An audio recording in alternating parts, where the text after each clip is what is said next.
بسم اللہ الرحمن الرحیم۔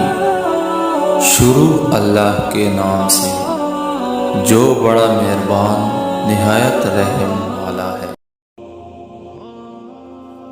حضرت سلمان فارسی رضی اللہ تعالیٰ عنہ نے بیان کیا کہ نبی کریم صلی اللہ علیہ وآلہ وسلم نے فرمایا، جو شخص جمعہ کے دن غسل کرے اور خوب اچھی طرح سے پاکی حاصل کرے اور تیل استعمال کرے یا گھر میں جو خوشبو میسر ہو استعمال کرے، پھر نماز جمعہ کے لیے نکلے اور مسجد میں پہنچ کر دو آدمیوں کے درمیان نہ گھسے، پھر جتنی ہو سکے نفل نماز پڑھے، اور جب امام خطبہ شروع کرے تو خاموش سنتا رہے، تو اس جمعہ سے لے کر دوسرے جمعہ تک سارے گناہ معاف کر دیے جاتے ہیں۔